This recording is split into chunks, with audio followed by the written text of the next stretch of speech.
नमस्ते। ओम शांति। जय भारत। मैं राकेश मेहरोत्रा, लेखक, प्रयागराज, उत्तर प्रदेश, अपने श्रोता बंधुओं का हृदय से स्वागत व अभिनंदन करता हूं। आज मैं अपने लेखों की श्रृंखला में अपना नया लेख प्रस्तुत कर रहा हूं, जिसका की शीर्षक है जीवन सतत चलते रहने का नाम।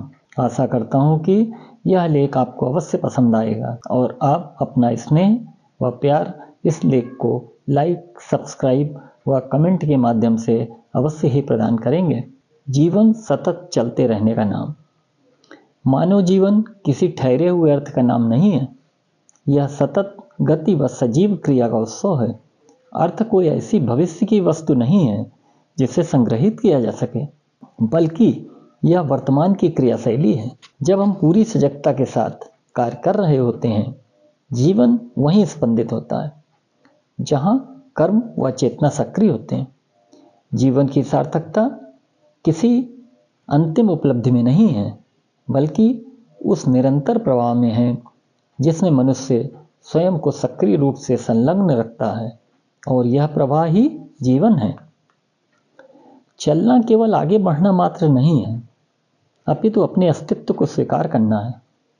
मनुष्य जब तक चलता है, वह मानता है कि उसके अंदर अभी भी आशा शेष है।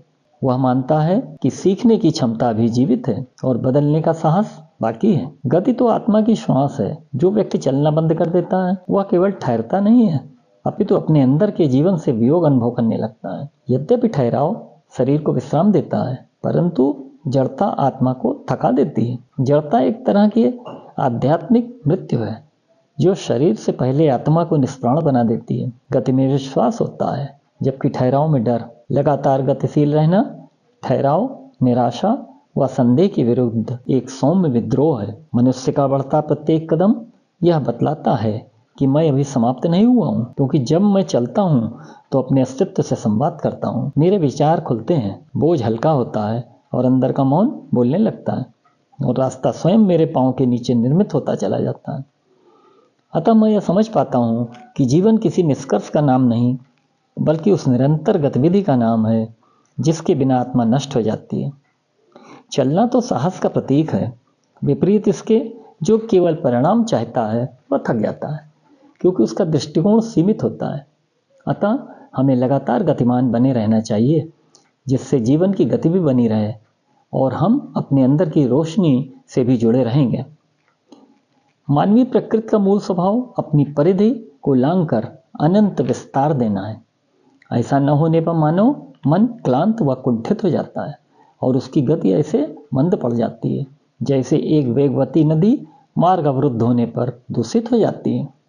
अतः यह समझना आवश्यक है कि जब हम स्वयं को कठिन चुनौतियों के सामने खड़ा करते हैं, तो हमारी सुप्त शक्तियां जागृत होती हैं और वास्तविक क्षमता प्रकट होती है। जब हम अपने किसी लक्ष्य के प्रति समर्पित होते हैं, तो हमारी बुद्धि का विस्तार होता है और चुनौतियों का सामना होने पर कठिन परिश्रम आनंद का पर्याय बन जाता है। साथ ही हमारी जीवन यात्रा अर्थपूर्ण हो जाती है। जीवन का वास्तविक मर्म स्वयं को निरंतर चुनौतियों की अग्नि में तपाना और प्रत्येक पल स्वयं को श्रेष्ठ बनाने की ओर अग्रसर करना है। अतः नित्य अपने छोटे छोटे कदम बढ़ाते रहिए, आपको मंजिल अवश्य मिल जाएगी, क्योंकि नियति केवल उन्हीं का मार्ग प्रशस्त करती है जो गतिशील होते हैं।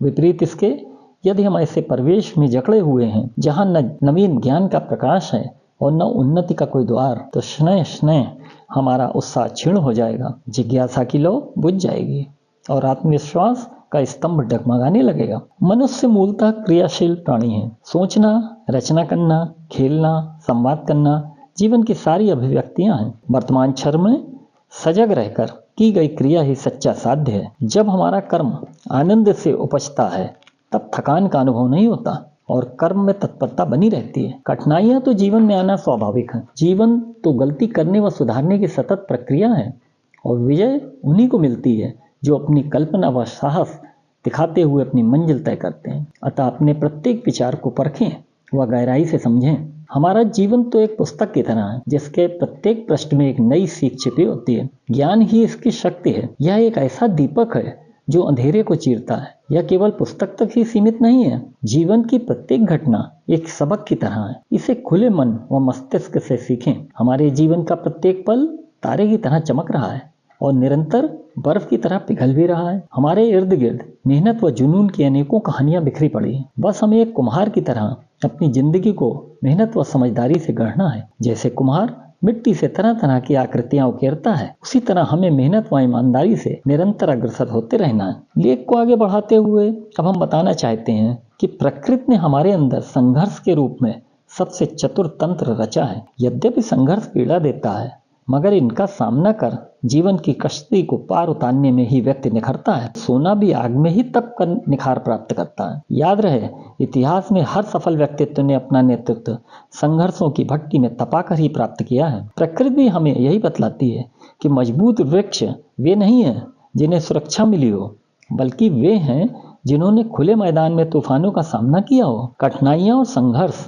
मनुष्य को थकाते नहीं, अपितु उनकी दृष्टि को और अधिक गहराई देते हैं।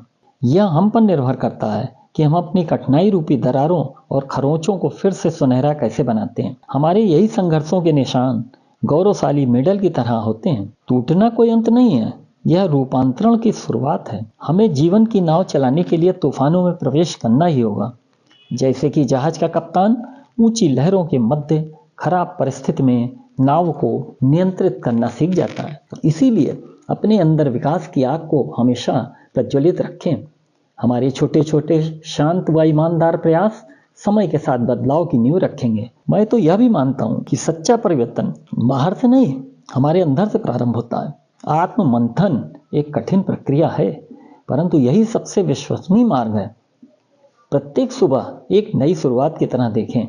हमारा प्रत्येक कदम एक नया रास्ता बन हमारे जीवन को सुंदर बनाने में सहायक होगा। हम सब एक कविता की ही तरह तो हैं और हमारा जीवन उसका सबसे सुंदर छंद। अतः अपने सपनों को पंख देते हुए नाचें गाएं। कहने का तात्पर्य यह है कि जैसे एक पेड़ अपनी शाखाएं बिना रोक टोक के फैलाता है, एक नदी अपना रास्ता स्वयं बनाती जाती है, वैसे ही हमें भी अपने मार्ग प्रशस्त करने होंगे।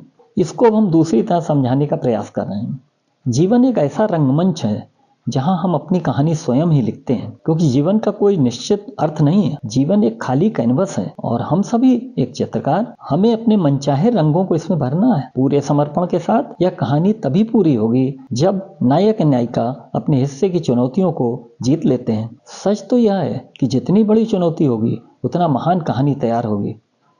हम सभी के अंदर वह शक्ति छिपी रहती है जिसके माध्यम से हम अपनी कमजोरियों से ऊपर उठकर अनंत संभावनाओं को खोज सकते हैं। इसके लिए हमें अपने कर्मों को बड़ा करना होगा, जिससे हमारा प्रत्येक कदम, मेहनत व सपना हमें बुलंदियों पर पहुंचा देगा। अपने आप को इतना सशक्त बनाएं कि आपका व्यक्तित्व समाज के लिए प्रेरणा बन जाए। मानव जीवन एक चुनौती है, एक अवसर है और एक उपहार स्वरूप भी है। इसे व्यर्थ न जाने दें।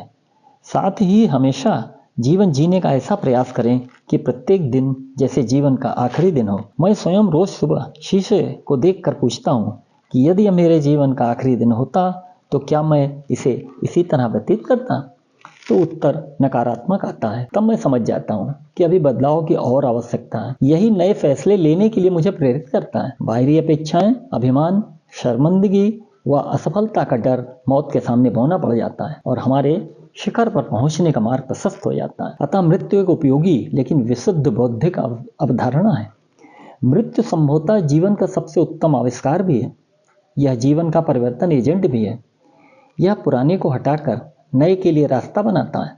अतः न तो व्यर्थ में समय गंवाएं एवं न ही दूसरों की राय के शोर में अपनी अंतरात्मा की आवाज को डूबने दें। हमारा जीवन एक खोज है जो तर्क व जिज्ञासा से प्रारंभ होता है।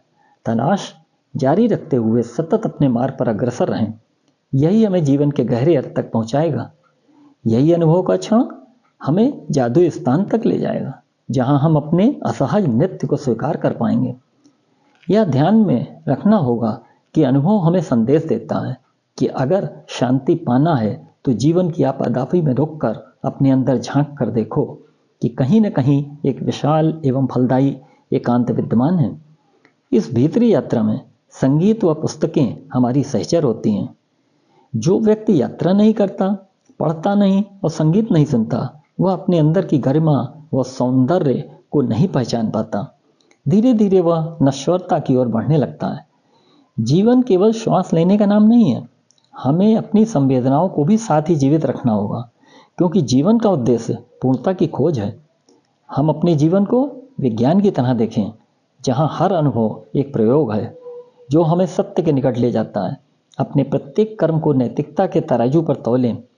सच्चा जीवन परोपकार में ही निहित है। वास्तव में कार्य में संलग्नता मनुष्य के लिए बहुत बड़ा वरदान है। इसमें हमारी तल्लीनता दवा के प्रयोग की तरह होनी चाहिए, न कि पीसने वाली चक्की की तरह। निरंतर कार्य करते रहने से व्यक्ति का मन संतुष्ट एवं प्रसन्नचित्त रहता है। यही हमारी सर्वोत्तम पूंजी भी है। हमारा जीवन तब तक सफल नहीं होता जब तक वह खुशियों से दीप्यमान न हो। इसलिए हमेशा हमें कार्य से प्रेम करना चाहिए। अब हम लेख के अंत में यह प्रकाश डालना चाहते हैं कि मानव जीवन बचपन में एक छोटी सी दुनिया में सिमटा होता है। उसकी चेतना एक संकीर्ण नदी की तरह होती है जो अपने किनारों में बंधी तेजी से बहती रहती है। प्रत्येक अवरोध चुनौती सा लगता है और हर मोड़ संघर्ष, परंतु यही हमें चलने व आगे बढ़ने का साहस देता है। युवावस्था में यही नदी वेग पकड़ती है, महत्वाकांक्षाएं तीव्र हो जाती हैं, सपने ऊंचाई मांगते हैं और जीवन धारा कई बार उग्र हो जाती है, और यही समय सृजन का होता है। धीरे धीरे अनुभव के साथ यह नदी चौड़ी होने लगती है, जो हमें सिखाती है कि मैं ही वास्तविक नहीं, दूसरों का दुख भी उतना ही सत्य है। तब हम परिवार, समाज व मानवता के बारे में सोचने लगते हैं। प्रवाह शांत हो जाता है और संघर्ष का स्थान समझ ले लेती है। अहंकार ढीला पड़ जाता है और करुणा जन्म लेने लगती है, और फिर परिपक्वता की अवस्था में एक गहरी शांति जन्म लेती है और जीवन एक अर्थपूर्ण यात्रा सा लगने लगता है तथा जीवन प्रवाह एक सजग अंश सा लगने लगता है। फिर जीवन के उत्तरार्ध में नदी समुद्र के तट पर पहुंचती है और यहाँ न उतावलापन होता है न टकराव, अपितु जल गहरा व शांत हो जाता है। व्यक्ति के नाम, पद और पहचान रूपी अहंकार की दीवार पूरी तरह गिर जाती है। फिर शेष बचती है वह निर्मल चेतना, यानी नदी का समुद्र में विलय। यहाँ व्यक्ति कुछ खोता नहीं है, अपितु अनन्यता को प्राप्त कर लेता है जिसमें सब कुछ समाहित है। यही जीवन की पूर्णता है, जहाँ व्यक्तिगत सीमाएं समाप्त होकर सार्वभौमिक जीवन में बदल जाती हैं। अंततः इस यात्रा में मैं से हम और हम से सब में परिवर्तित होने लगते हैं, और इसी विस्तार में जीवन को उसका अर्थ, गरिमा व सच्चाई गहरी प्राप्त हो जाती है। अब मैं आपसे विदा लेने के साथ साथ यह आश्वासन देना चाहता हूँ कि बहुत शीघ्र ही मैं अपने नए लेख के साथ आपके समक्ष उपस्थित रहूँगा। तब तक आप स्वस्थ व सानंद से रहें। आप हमारे इस लेख को अपने इष्ट मित्र गणों को भी भेज सकते हैं। इसके लिए मैं आपका आभारी रहूँगा। ओम शांति। जय भारत।